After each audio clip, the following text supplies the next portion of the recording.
I'm lucky this, hoping to call Wall Street tutorial how I Akai 3 to map of my track shaders and the knobs to give me a little bit more control. I'll be using the MPC Live 2 for this Akai MK3. However, you keep controller, follow the same steps. Now, I've already gone and taken the liberty of programming in a few to demonstrate how this is done. And first of all, you're going to want to go into your menu and into the preferences section. Under your MIDI sampling tab, once you're in here, you'll see any devices that are plugged in. And as you can see, I've got the MidiMix and I've got the MPK Mini 3. You need to make sure that control is selected on both of these if you've got two devices. If it's just one, then you'll just need one on control. Once you've done that, you can then go into your main menu and you've got a couple of options. If you've only got one device, you can just go ahead straight into MIDI Learn. However, if you do go into track view, you can assign a MIDI track, and on the MPK Mini there is pads. Now if you ever want to assign your pads on a MIDI controller to drums, for example, you would do this by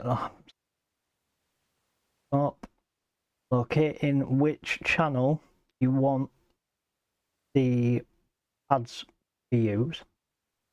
Now I want it to control the vocals, so I'm going to go down here to my vocal channel, and I've already done it. You set your input to channel 10, and what that will mean is that the pads on here on your MPK from 1 to 8 will be your first 8 pads, and then if you press bank to switch to bank B, the second 8 will be your top 10 pads, 8 pads. So you can have control over those. Now I've got my vocal chops on here, which allows me to play through the vocal at my own pace, as opposed to recording it in. There's a bit more control over live performance. In the main menu, I'm going to go into our MIDI Learn section. Now, when you first load this up, this whole thing will be empty. And in order for you to create a parameter that you want to control, you just need to press the plus symbol. Now, I know that I have 8 faders, well 9 technically, and then I have 3 knobs for each of the 8 tracks. So I went ahead and created 32 different options, and because I've saved the project and closed it now, it's deleted all the empty ones. However, what I have got in here is already mapped the volumes for each of my channels. Just going to demonstrate how you would do that. So if we just start from scratch, let's delete the drum one and repeat the process for the drums. Where's our drum? There's our drums. Let's get rid of that for now. I'm going to press plus. You'll have an empty section here. And here are your options for how you can control the MIDI. We go into the source, into a track, and I want the drums. So we'll select the track. Now we don't want a specific pad, although you can use a specific pad. I'm not going to be doing that on this occasion. I'll be using the whole program. Now here is where you specify what you want to change when you either move your fader or you twist on either your MPK, whatever mini device. So in here, I just want something nice and simple, the mixer. I just want the volume. And then we make sure that Learn is highlighted. Note, if you are playing music while you do this, if you do press learn, it will stop the music. Just in case you're doing anything live. Don't teach it to do things while there's music playing. Just oh boy, no. So I have got the volume now, and I've got MIDI learn, and I want this to be track 1 on my MidiMix. So it's as simple as make sure learn's on, make sure volume's on, make sure you got the right source, and just move it. Now, anytime that I move that fader, my drum volume will go higher or lower. Now, as you can see, each time I move one, if I turn learn off, if I move one, it jumps to what I've done with it. So we've got the bass there, we've got an arpeggiator, we've got a plug, we've got a piano, got our choir, got our sub bass, got our LFO, which I've actually changed now to something else, so we need to rename that, and then our vocals. Well, they're all already mapped in. I've already set my pads to be on my drum vocal channel, and so that is how you would map a volume. Now for something a little bit more specific, for example, on my lead bass you're using Jura, one of my key controlling elements is the cutoff. Now that allows me to build tension and allows me more manipulation over the bass while I'm performing live. So for this one, it's a little bit more, well, not a little bit more complex, but just a little bit more menu diving. So for this, I will go into MIDI learn. I've already done it, so I'm just going to delete it. So we're going to create a new. No, got a new one again. Now this time, again, we find the track that we need. I want my lead bass. Now this one, you'll need to go into, instead of mixer for controlling volume, you'll need to go into track. Now if you go in here, you will find all the different parameters that you can adjust in whichever program you have open. As you see with Jura, we've got all these controls that we can amend. Now I personally like to have the cutoff, the release, and either a delay or a gate, depending on if there's an arpeggiator on or not. So I have 3 parameters already set. Now for this one, as mentioned, we need the cutoff. We go back up, find our cutoff like that. Now I've got a bass loop. I want to press learn. I'm under here, and on my bass is on track 2, and I want the cutoff to be the lowest filter because it's a low pass filter, and that's how my brain works. So just twist it. There we are. And that is how we do the parameter for signing an envelope or any parameter from a program into your MIDI learn. And then finally, I'm going to show you how you would apply an effect. So for this one, just for the sake of argument, we're going to go in and put an effect on our lead bass. And I'm going to put a high pass filter on this. Just for argument's sake, we've got a high pass filter. It's on now. We'll open it all the way up. Don't want it affecting it. We're into menu, and we're back into MIDI learn, and we'll create a new. This time, same again, locate the track that you need. Once you've got the track, go and find which one you need, which is there, our lead bass.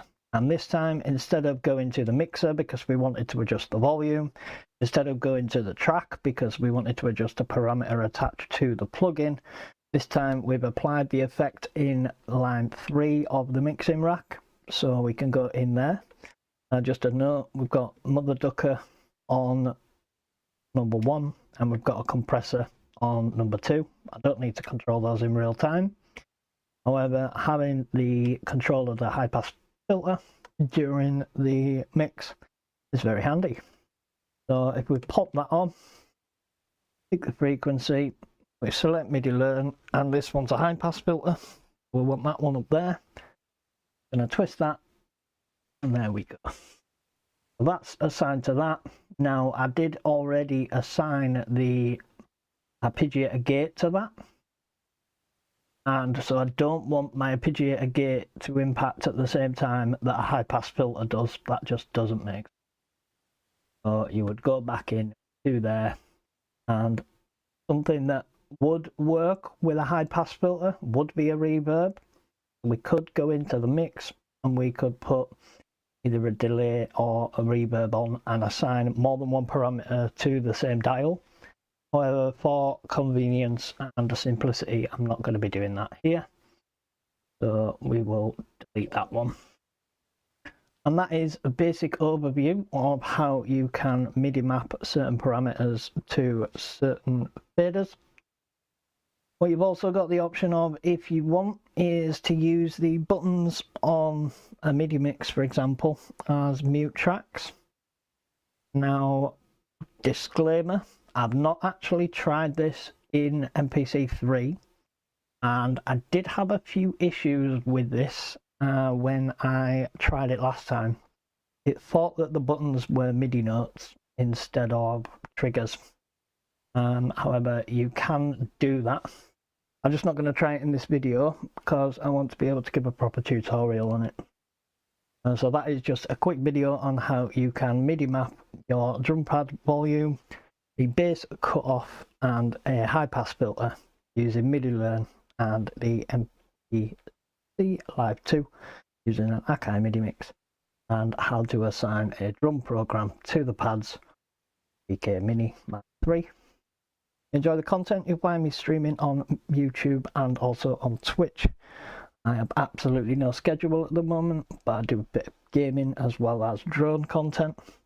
The idea for the latest project of music that I'm making is to put it behind the next drone video. You'll see the drone footage that I make in the top right of the screen during streams. And stay tuned on all socials, ADHD TV UK. Come along. The vibe.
Thank you.